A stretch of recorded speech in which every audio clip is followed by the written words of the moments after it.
இன்னைக்கு நம்ம பார்க்க போறது ஸ்பார்டகஸ் டிவி சீரிஸோட 4வது பாட்டுங்க. போன பாட்டோட எண்டிங் உங்களுக்கு ஞாபகம் இருக்கா? நம்ம ஹீரோ அவசரப்பட்டு ஒரு கிளாடியேட்டர் ட்ரெயினிங் கூட கம்ப்ளீட் பண்ணாம மேட்ச் போய் இந்த சிட்டிலேயே ஒரு மிகப்பெரிய எல்லாருமே ஹீரோவா கொண்டாடுற தோல்வியே பார்க்காத நம்ம கிரிக்ஸஸ் கூட போய் எவனாவது ஒரு அறிவு இருக்க இவன் ஓவர் கான்பிடன்ஸ் போய் மொக்க வாங்கிட்டு வந்துட்டான். கூடவே அந்த சண்டைய பார்க்க வந்த அந்த கூட்டத்துக்கிட்ட இருந்த அந்த ஃபேவரையும் கம்ப்ளீட்டா இழந்துட்டான். இவன் ஒரு கோலை, இவன் வீரனே கிடையாது அப்படின்ற ரேஞ்சுக்கு இவனை பேச ஆரம்பிச்சானுங்க. இதனால இவனை நிறைய காசு போட்டு வாங்கின அந்த மாஸ்டருக்கு எவ்வளவு லாஸ் இருக்கும், சும்மா வருவானா? அதனால நம்ம ஹீரோவை சும்மா அடி அடிச்சு தர்றாங்க, மிரட்டுறாங்க. ஏண்டா உன்னை நம்பி உனக்காக நான் உன் பொண்டாட்டி எல்லாம் தேடி கண்டுபிடிக்கணும்னு பாத்துக்கிட்டு இருந்தா நீ ஏன் பேச்சை கேட்காம எனக்கே குடிவரிக்கிறியா அப்படின்னு சொல்லி அறிவு இருக்கிற எவனாவது ஒரு பலசாலியை போய் அவனோட போட்டிக்கு தேர்ந்தெடுப்பானா? நீ எல்லாம் லாக்கி இல்லடா அப்படி இப்படின்னு சொல்லி ஹமையா திட்டிட்டு இருக்கான். அப்படி திட்டிட்டு இருக்கும் போதே உன் பொண்டாட்டி எங்க இருக்கான்னு இப்ப நான் கண்டுபிடிச்சிட்டேன் அப்படிங்கிறான். அப்படியா, எங்க இருக்காங்க அப்படின்னு விசாரிக்கிறாங்க. நம்ம ஹீரோயினை விலைக்கு வாங்கினா பாத்தீங்களா ஒருத்தன் அடிமையா, அவன் இப்போ வடக்கு திசையை நோக்கி போயிட்டு இருக்கானா. அதை பத்தி எல்லாம் சொல்லிட்டு அவளை உன் கூட சேர்த்து வைக்கணும் நான் ஆசைப்பட்டுக்கிட்டு இருந்தா நீ எனக்கே ரிவிட் அடிக்க பாக்குற அப்படின்னு சொல்லி திட்டிக்கிட்டு இருக்க. இவன் ஹீரோ என்ன சொல்றேன்னா, சரி என்ன மன்னிச்சிருங்க, இதுக்கப்புறம் நான் சண்டை போடுறேன், உங்களுக்கு தேவையான அந்த பணத்தை நான் உங்களுக்கு சம்பாதிச்சு கொடுக்குறேன் அப்படின்னு சொல்ல, சண்டை போட போறியா? இனிமேல நீ அந்த கிரவுண்ட் பக்கம் போகவே முடியாது, அவ்வளவுதான்டா உன் வாழ்க்கையே முடிஞ்சு போச்சுடா அப்படின்னா, இல்ல ஏதாவது ஒரு வழி இருக்கும் சொல்லுங்க அப்படின்னா, ஒரு வழி இருக்கு. எப்படி இவங்க பூமிக்கு மேல எல்லா பேரும் பாக்குற மாதிரி சண்டை போடுறாங்க பாத்தீங்களா ஒரு கிரவுண்ட்ல, அதுதான் எல்லாமே மதிப்புக்குரிய ஒரு சண்டையா பாக்குறானுங்க. ஆனா அதே மாதிரி ஒரு சண்டை ரொம்ப கேவலமான முறையில யாருக்கும் தெரியாம ஒளிஞ்சு சண்டை போடுவாங்க. அதுவும் அண்டர் கிரவுண்ட்ல தான் அந்த கிரவுண்ட் இருக்கும், குட்டியா தான் அந்த கிரவுண்ட் இருக்கும். ராட்சசங்களா உள்ள திரிவானுங்க, வெறி பிடிச்சவங்களா திரிவாங்க, சைக்கோக்களா திரிவானுங்க. பெருசா எந்த ரூல்ஸ் ரெகுலேஷன் எல்லாம் கிடையாது, இஷ்டத்துக்கு அடி கொலை குத்துதான். அந்த இடத்துக்கு உன்னை கூட்டிட்டு போறேன், அங்க நீ ஒவ்வொரு போட்டியிலயா சண்டை போட்டு ஜெயிச்சு என் கை நிறைய நீ காசை கொடுக்கணும் அப்படின்னு சொல்லி எல்லாம் பேசிட்டு இருக்காப்ல நம்ம மாஸ்டர். இங்க அண்டர் கிரவுண்ட்ல போய் சண்டை போறதுக்காக நம்ம ஹீரோவை ரெடி பண்றதுக்காக சப்பானி பக்கத்துல வரான். ஆனா நம்ம ஹீரோ ரொம்பவே முரடு பிடிக்க மாஸ்டர் இங்கே வராரு. ஒழுங்கா அடம்பிடிக்காம சொன்னபடி கேளு, அப்படி இல்லைன்னா உன் பொண்டாட்டி நான் தர மாட்டேன்டா அப்படின்னு மிரட்டினதுமே அமைதியாயிடலாம். நல்லா மண்ணு கிண்ணு எல்லாம் பூசி மேக்கப் எல்லாம் பண்ணி ரெடி பண்ணிட்டு இருக்காங்க. நான் இந்த மாதிரி அண்டர் கிரவுண்டுக்கு போறேன், ஸ்பார்டகஸ் வச்சு நான் சண்டைக்கு பண்ண போறேன், ஏதாவது காசு கிடைக்குமான்னு பார்க்க போறேன்னு சொல்ல, உடனே நம்ம சிவப்பு முடிக்காரு சாமையா காண்டாரா, அந்த அண்டர் கிரவுண்டுக்கா அங்கெல்லாம் நீங்க போக வேண்டாம், அங்கெல்லாம் எவன் யார என்ன பண்ணுவானே தெரியாது அப்படின்னு வருத்தப்படுறான். ஆனா இவன் வேற வழி இல்ல, கடன் எல்லாம் முத்தி போச்சு, வட்டி வேற கூட்டிகிட்டே போது, நான் போயே ஆகணும்னு அடம்பிடிக்கிறான். அந்த பொண்டாட்டி பேச்ச அவன் கேட்கற மாதிரியே தெரியல. என்ன பாத்துறதுக்காக தான், எனக்கு எந்த பிரச்சனையும் இல்லாம என்ன பாத்துக்கிறதுக்காக தான் பார்க்கா என் கூட வரான்லங்கிறான். யார் அந்த பார்க்கானா? நம்ம நீலமுடிக்கார இருக்கான் பாத்தீங்களா, கிளாடியேட்டர், அவன் தான். அதே நேரம் இங்க அந்த பாதாளத்துல போய் சண்டை போறதுக்காக 2 பேரை தேர்ந்தெடுத்திருக்காங்க. ஒருத்தன் நம்ம ஹீரோ ஸ்பார்டகஸ், இன்னொருத்தவன் ஒரு மொட்டை. அவனும் சொன்னபடி கேட்க மாட்டேங்கிறான், மேல நடந்த மேட்ச்லயும் தோத்துக்கிட்டே இருக்கான்னு சொல்லி கீழே அனுப்பிச்சு விட்டுறாங்க. அந்த அண்டர் கிரவுண்ட் பேரை கேட்டாலே எனக்கு நடுங்குதுங்கிறான் அந்த மொட்டை. அப்படியே அந்த சீனை கட் பண்றோம். அந்த அண்டர் கிரவுண்ட்ல அவன் ஃபைட் பண்ற மாதிரியே இப்ப காமிக்கிறானுங்க. ஒருத்தவங்க சண்டை போட முடியாம செம்மையா அடி வாங்குறான், உடம்பு ஃபுல்லா காயம். அதே ஒரு பக்கத்துல சுத்தியல் மாதிரி ஒண்ணு வச்சிருக்காங்க. அந்த சுத்தியில வச்சு அப்படியே மூஞ்சில அடிக்க, பல்லெல்லாம் செதற, ரத்தம் எல்லாம் செதற. அந்த ரத்தத்துல குளிக்கிறதுக்காகவே இங்க கூட்டமா ஆம்பளைங்க பொம்பளைங்க ஒன்னாத்திருக்க. அதுக்கப்புறம் என்ன பண்றான்னா, இவன் சண்டை போடும் போது முகமொழி மாதிரி என்னையோ போட்டுக்கிட்டு தான் சண்டை போடுறான். இப்போ அது என்ன அப்படிங்கிறது நமக்கு தெளிவா தெரியுது. என்ன பண்றான்னு பாருங்க,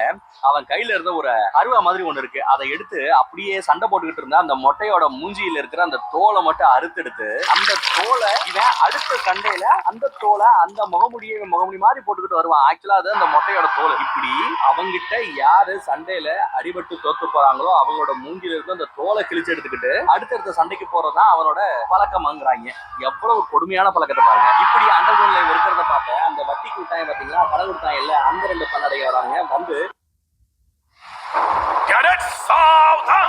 ಎಷ್ಟು ಮಳೆ ವೀಕ್ಸ್ನ ಮಾತ್ರ ತಗೊಳ್ಳಿ, ಕಿರಿಕಿರಿ ದೂರಗೊಳಿಸಿ.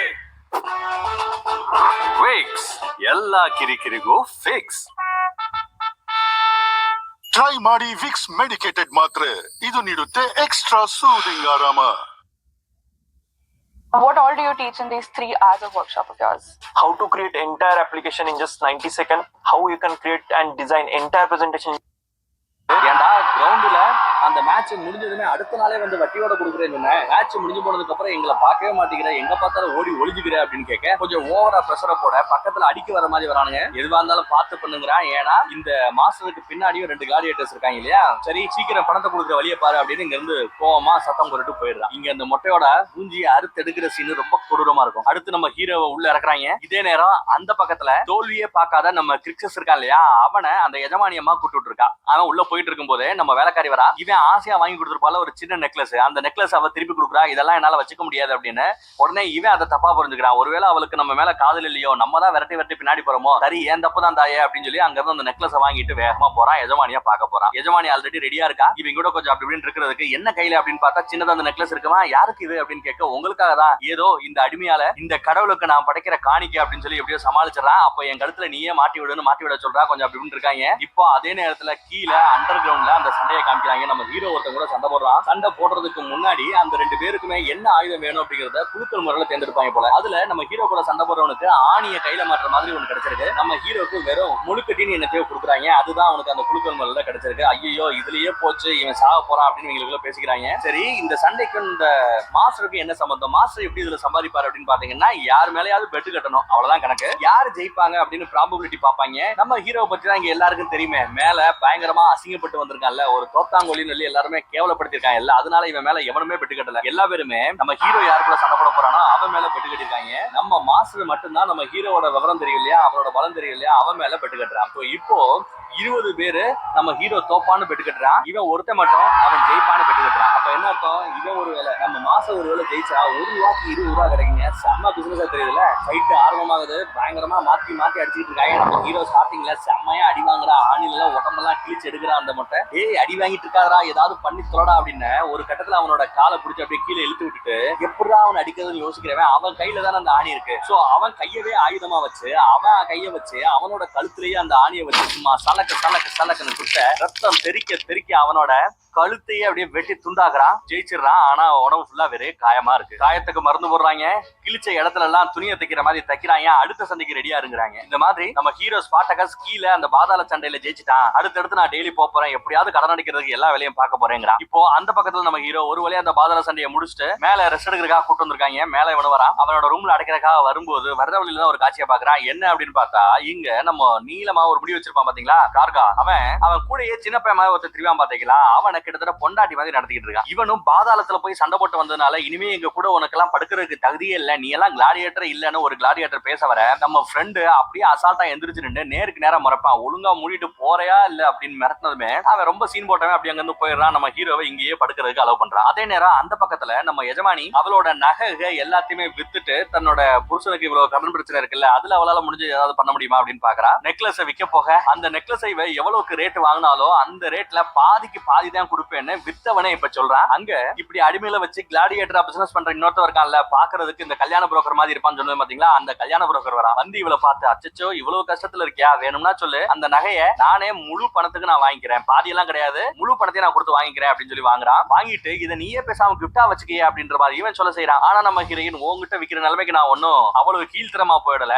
டேய் நீ என்னடா பாதி காசு கொடுக்குறியாடா, கொடுக்கறத கொடுறா அப்படின்னு சொல்லிட்டு அந்த பாதி காசை வாங்கிட்டு நகையை வித்துட்டு அவ போயிடுறான். அடுத்து இங்க அந்த ட்ரைனிங் ஏரியால ட்ரைனிங் எடுத்துட்டு இருக்கு. நம்ம ஹீரோவை ட்ரைனிங்ல சேர்த்துக்க மாட்டேங்கிறானுங்க. ஊரை விட்டு ஒதுக்கி வைக்கிற மாதிரி ஒதுக்கி வச்சிருக்காங்க. ஒழுங்கா சண்டை போடுங்கடா, சரியா சண்டை போடலைன்னா இங்க இருக்கான் பாரு ஸ்பார்டகஸ், இவன மாதிரியே நீங்க பாதாளத்துல போய் சண்டை பண்ண வேண்டியிருக்கும் அப்படின்னு நம்ம கருப்பு மொட்டை அவனை இன்னும் அசிங்கப்படுத்திட்டு இருக்கான். அவனை ரொம்ப பரிவா பாக்குற அந்த பொண்டாட்டி மாதிரி ஒருத்தன் ட்ரீட் பண்ணிட்டு இருக்கான். ஒரு சின்ன பையனை சொன்ன பாத்தீங்களா, அவன் வந்து இவனுக்கு தண்ணியாவது குடிங்கன்னு கொடுத்துட்டு போறான். இங்க அந்த சப்பானி வரான். நம்ம கிரிக்ஸஸ் கிட்ட, ஆமா ஒரு நெக்லஸ் வாங்கினே, அந்த நெக்லஸ் யாருக்காக வாங்கின அப்படின்னு கேட்க, அப்படியே தரன்னு அவனை இழுத்துட்டு போறான். சப்பானிய ரகசியமா வாங்கினா, ரகசியமா பேசுறா, ரொம்ப ஓவரா பண்ற, இதே மாதிரி பண்ணிக்கிட்டு இருந்தா அடிச்சு நாஸ்தி பண்ணிடுவேன் மிரட்டுறான். ஆனா இத அந்த பக்கத்துல இருந்த கார்கா அந்த நீலமுடிக்காரன் கேட்டுறான். நம்ம எல்லாம் அடிமைங்க, நமக்கெல்லாம் இந்த காதல் கல்யாணம் எதுவும் செட் ஆகாது, தேவையில்லாம பிரச்சனை மாட்டினேன்னா அறுத்து விட்டுருவாங்க பாத்துக்க அப்படின்னு மிரட்டாம, அதுக்குள்ள அடுத்த சண்டைக்கு ரெடி ஆகணும். மறுபடியும் அந்த பாதாள சண்டைக்காக கூட்டிட்டு போறாங்க. அண்டர்கிரவுண்ட்ல மறுபடியும் அடுத்த சண்டை நடக்குது. ஒருத்தர் செம்மையா அடி வாங்கிட்டு இருக்கான், பதறிக்கிட்டு இருக்கான், அப்படின்னு எதமான பயந்துகிட்டு இருக்கான். ஒரு இடத்துல சான்ஸ் கிடைக்கும் போது நம்ம ஹீரோ அந்த சான்ஸை கிளீனா யூஸ் பண்ணிக்கிறாங்க. என்னதான் அடி வாங்கிட்டு இருந்தாலுமே உசுறு போற நிலைமையில ஆப்போசிட் பார்ட்டியை அடிச்சு நாஸ்தி பண்ணிடுறான். ஒரு கையிலேயே ஆப்போசிட் பார்ட்டியோட காதுல ஒரு அடி அடிமா பாருங்க, அதுக்கப்புறம் வயிற்றுல 2 அடி, அப்புறம் மூஞ்சில ஒரு குத்து, அப்படி இப்படின்னு சண்டை சூப்பரா லென்த்தியா போய்கிட்டே. If you receive international business payments, use this, not this. Here's why. Banks make international payments slow, confusing, and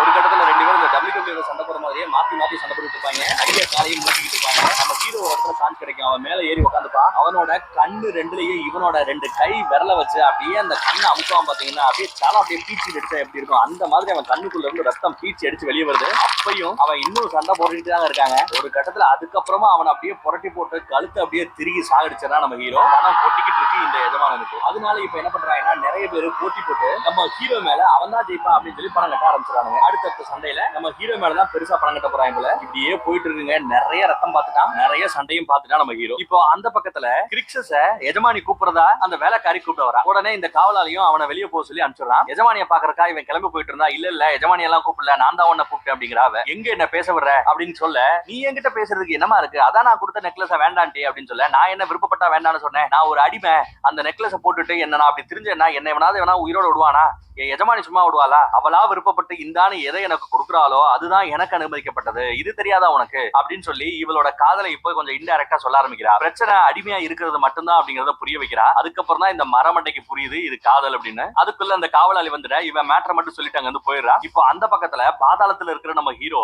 முழுக்க ஒரு பைத்திய மாதிரியும் எது நல்லது எது கெட்டதுன்னு தெரியாத அரக்க மாதிரியும் மாறிக்கிட்டு இருக்கான். முழுக்க சண்டை ரத்தம் சதை கொலைன்னு இருந்தா எப்படி மூளை கொஞ்சம் குழம்ப ஆரம்பிக்குது இல்ல. எவ்வளவோ சம்பாதிச்சு கொடுத்துருக்கான், பட் இன்னும் பணம் பத்த மாட்டேங்குதா. பணம் இல்லையே என்ன பண்ணலாம் அப்படின்னு சொல்லி அப்படியே டென்ஷனை கத்திக்கிட்டு இருக்க இந்த பொண்டாட்டிக்காரி வரா. அவகிட்டயும் இவன் எரிஞ்சு வில இவன் நெக்லஸ் எல்லாம் வித்து பணம் வாங்கிட்டு வந்திருப்பா பாத்தீங்களா, அந்த பணத்தை இந்தா வாங்கிக்கோ அப்படின்னு சொல்லி தூக்கி எறிஞ்சிட்டு போறான். இவன் கோவப்பட்டது தப்பு புரிஞ்சுக்கிட்டு போய் மன்னிப்பு கேட்கறான். நகையெல்லாம் ஏன் வித்த, அந்த ரேஞ்சுக்கு நம்ம ஒண்ணும் போயிலையேன்னு சொல்ல, இல்ல நீ கஷ்டப்பட்டு இருக்கும்போது இந்த நகை பணம் எல்லாம் எனக்கு ஒண்ணுமே இல்லைன்னு சொல்லி அந்த நகையை வித்த காசை தயவு செய்து நீ வாங்கிக்கோ அப்படின்னு சொல்லி முடிக்கிறான்.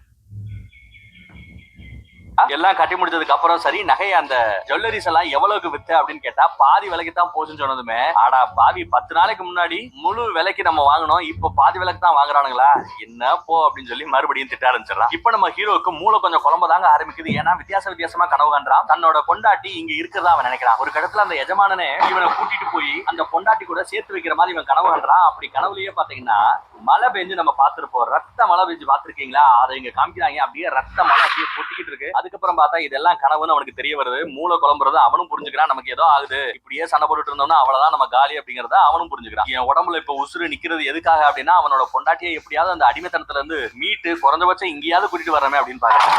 அடுத்த சண்டைக்கு இன்னும் திறமைசாலி ஒருத்தவங்க தேர்ந்தெடுத்திருக்காங்க. 2 பேருக்கு நடுவில் அந்த சண்டை நடக்க போது யார வேணாலும் யார் மேல வேணாலும் பெட்டு கட்டலாம். இந்த தடவை அந்த திறமைசாலி யாருன்னு பாருங்க.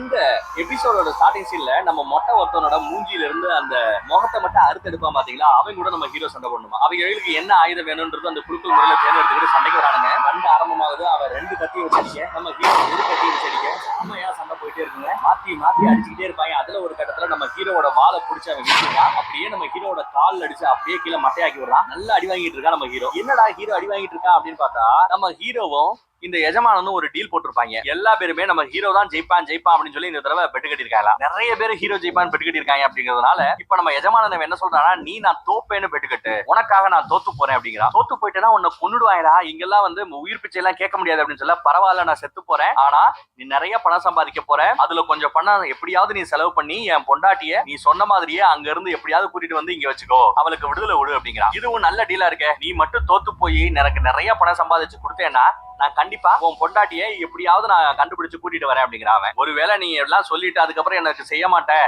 எனக்கு துரோகம் பண்ணு நீ நினைச்சேன்னா செத்து போனதுக்கு அப்புறம் ஆவியா வந்து உன்னை டார்ச்சர் பண்ணுவேன்னு மிரட்டுறான் நம்ம ஹீரோ. இதெல்லாம் பேசி வச்சுட்டு தான் இப்ப இந்த சண்டைக்கு வந்துட்டு இருக்காங்க. ஆனா இந்த சண்டை நடந்துகிட்டு இருக்கும் போது நம்ம ஹீரோ வாண்டடா தோத்துக்கிட்டு இருக்கும்போது ஒருத்தன் கையில கத்தி எடுத்து வந்து நம்ம எஜமானனை குத்த வர அவன் கத்துறாண்டி பாத்திரா அப்படின்னு கட்ட, அதுக்குள்ள அந்த காவலை அவன் முடிச்சுக்கிறான். எஜமானனை அடிக்க வராங்கன்னு பார்த்து கத்திய புடிங்க அவனையே கொண்டுறான். சரி அவன் சேஃபாயிட்டான்னு பார்த்தா அதே நேரம் இன்னொருத்தவன் கையில கத்தி எடுத்து வந்து பின்னாடி இருந்து அந்த எஜமானனை கொல்ல வரான்.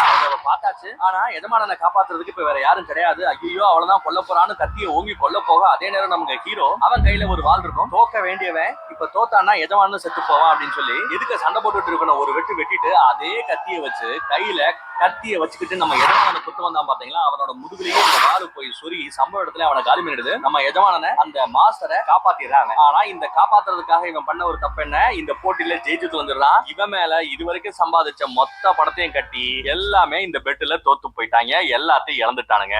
செத்ததுக்கு அப்புறமும் அவங்கள அடின்னு அடிச்சுக்கிட்டு இருக்கான் நம்ம மாஸ்டர். யாரா அவங்க அப்படின்னு பார்த்தா அவங்களோட முதுகுல முதுகுல ஏதோ ஒரு குறி இருக்குமா, ஒரு சிம்பிள் இருக்கு. இத பார்த்தா இவங்க ரெண்டு பேரும் அடிமை மாதிரி தெரியும் சொல்ல, நான்லாம் எவ்வளவு பெரிய ஆளு, என்ன அழிக்கிறதுக்கு கேவலம் அடிமைகள் அனுப்பிச்சிருக்கான் பாருன்னு சொல்லி அவனுக்கு இன்னும் கோவம். யாரு இவங்க ரெண்டு பேரையும் அனுப்புனது அப்படிங்கறத கண்டுபிடிக்க சொல்லி அந்த பொறுப்பை நம்ம சப்பானி கிட்ட ஒப்படைக்கிறான் மான்சர். மான்சருங்கிற மாஸ்டருங்கிற ரெண்டும் ஒண்ணுதாங்க இவனுக்கு. அப்பேற்பட்ட ஆளுதான் இவன். அந்த சண்டையில இவனோட வயித்துல அடிபட்டுருந்துங்க. கத்தி காயத்தோட இந்த பக்கம் வர்றான். தான் பொண்டாட்டிக்கு குழந்தை இல்லையா, அதனால ஒரு நல்ல நாள் நேரம் பார்த்து மருந்தெல்லாம் சாப்பிட்டு கொஞ்சம் அப்படி இப்படி இருந்தாலும் குழந்தை பிறக்கணும் வந்திருக்கான். பட் அடிபட்டு இருக்கிறதுனால அந்த சம்பவம் இங்க எதுவும் நடக்கல. மறுபடியும் அந்த குளிக்கு போகாதீங்க. சரி எவ்வளவு சம்பாதிச்சுன்னு கேட்டா எல்லாம் போச்சுன்னு. எல்லாமே அந்த ஸ்பார்டகஸ் பண்ணாட நம்ம கிட்ட வந்ததுல இருந்து தான். அவன் சபிக்கப்பட்டவன். அவன் வந்ததுல இருந்து அவனோட சாபம் இப்ப நம்மளையே அஃபெக்ட் பண்ணிக்கிட்டு இருக்கு. அவனை பேசாம கொன்னுடுங்க, இல்ல வேற யாருக்காவது வித்துடுங்க அப்படின்னு இவ ஐடியா கொடுக்குறா, அட்வைஸ் பண்றா. பட் அவன் இல்லன்னா இந்நேரம் நான் செத்து போயிருப்பேன், என் உயிரையே அவன் காப்பாத்திருக்கான் அப்படின்னு இந்த எஜமான இந்த மாஸ்டர் ஏதோ சொல்லிட்டு இருக்காப்ல.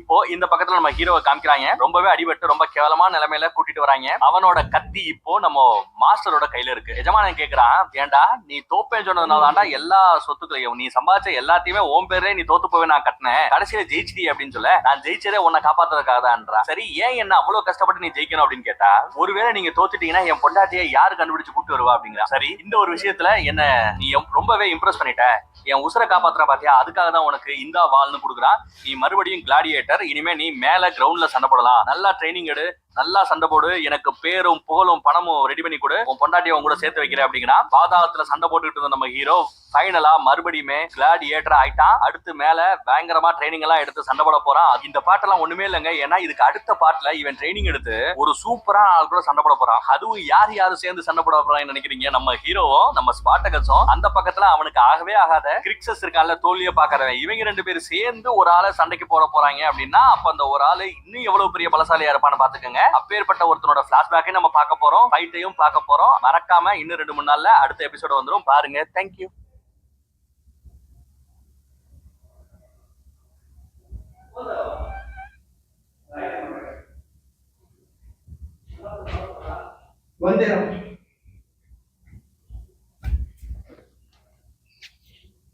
Just one